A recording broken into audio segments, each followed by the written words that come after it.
Oi, meu nome é Amanda e meu trabalho é sobre o papel das fosfolipases A2 no desenvolvimento da dor induzida por veneno de Botrops de araraca. Os acidentes ofídicos são comuns em países tropicais e é definido pela Organização Mundial da Saúde como uma doença tropical negligenciada. No Brasil, os casos de acidentes ofídicos eles são desencadeados majoritariamente por picadas de cobras do gênero Botrops, chegando a cerca de 83,8% dos casos. Sabe-se que o veneno das cobras é um composto rico em biomoléculas e é rico em proteínas com ação enzimática, entre elas a metaloproteinase e fosfolipase. Na proporção de enzimas, então, da jararaca, as fosfolipases ocupam uma proporção de 3% dessa composição.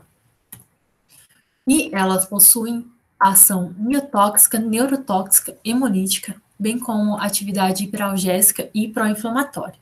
Isso ocorre devido à sua ação na membrana plasmática, liberando ácido araquidônico, que é um precursor de mediadores inflamatórios que geram dor, sensibilização periférica e sensibilização central, envolvendo células da glia. Assim, estabeleceu-se como objetivo desenvolver um novo método de purificação para fosfolipase e avaliar o efeito, papel dessas fosfolipases. Para isso, o veneno em sua forma bruta, disponibilizado para a gente pelo Butantan, foi purificado utilizando a cromatografia FPLC, seguido pela cromatografia HPLC, e a massa das fosfolipases foi determinada utilizando a técnica Malthoff. Das fosfolipases obtidas no passo anterior, elas foram, então, injetadas via intraplantar, nas doses de 2 ou 20 microgramas, em camundongo suíço, cuja aprovação do Comitê de Ética está aqui. Após esse estímulo, foi feita a avaliação da hiperalgesia mecânica e térmica, bem como edema, no período de 1 a 24 horas. Para a imunofluorescência, foi feito o mesmo estímulo intraplantar, porém na dose de 20 microgramas, como definido a partir do experimento anterior, e após esse estímulo, após 1 hora desse estímulo, coletou-se o gânglio e a medula para fazer análise da ativação de glia e neurônio, utilizando seus respectivos marcadores celulares. O imageamento de cálcio utilizou-se, então, fez a coleta de gânglios, porém de animais naíves, sem nenhum estímulo, e a estimulação foi feita via in vitro. A análise estatística ocorreu por ANOVA, seguido por teste de Tuque. A primeira etapa da purificação com a FPLC envolveu a coluna de Cefacril S200, no qual a gente obteve 6 picos, e o pico 5 ele era o nosso pico de interesse por conta da fosfolipase.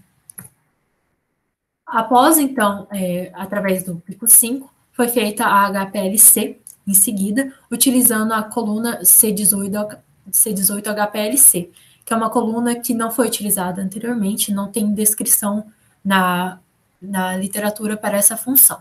E a gente obteve esses picos através do HPLC, e o pico no tempo de retenção de 66 é o pico nosso de interesse, uma vez que ele tem uma similaridade com fosfolipases já descritas, em cerca de 85% de cobertura com uma fosfolipase já descrita, porém ela em si, a fosfolipase RT66 purificada para a gente, não está descrita na literatura.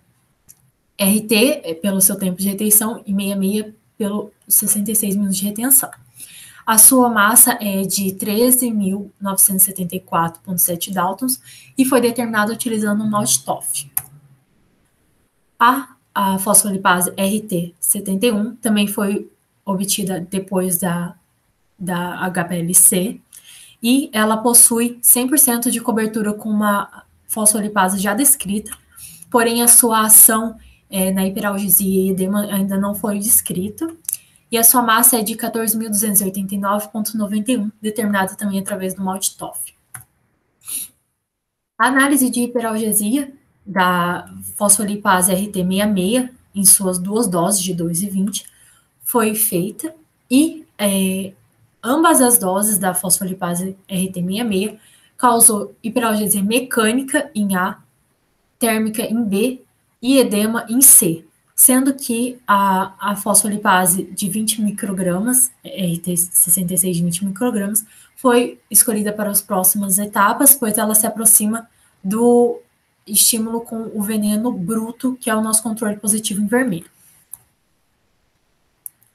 O mesmo aconteceu com a fosfolipase RT71 nas duas doses, que foram capazes de desencadear a hiperalgesia mecânica e térmica, porém apenas a dose de 20 microgramas desencadeou o edema. Então, ela foi escolhida para os demais experimentos. No experimento seguinte, utilizando tanto a RT66 quanto a 71, coletou-se a medula para analisar a ativação de micróglia em vermelho e de astrócito em verde, e notou-se que ambas as fosfolipases desencadearam a ativação de astrócito em B e ativação de micróglia em C. A análise de ativação neuronal foi feita com Cefos em verde e sua colocalização com NEO-N em vermelho e em tecido de DRG, e notou-se que ambas as fosfolipases também desencadearam uma ativação dos neurônios do DRG. A fim de se ver se a ativação do DRG ocorria pela ação direta da fosfolipase nesses neurônios, foi feita, então, um magiamento de cálcio, nesse caso, utilizando a capsaicina como o controle positivo. Notou-se, então, como pode-se ver no gráfico B, que as fosfolipases elas não foram capazes de ativar diretamente os neurônios do DRG. Dessa forma, então, conclui-se que nosso trabalho trouxe um novo método de purificação das fosfolipases do veneno da jararaca, bem como as fosfolipases elas possuem um papel importante na hiperalgesia e edema, envolvendo a ativação de neurônio e células da glia, porém a ativação de neurônio não ocorre de forma direta. Essas foram as referências, essas foram os nossos fomentos. Muito obrigada pela atenção.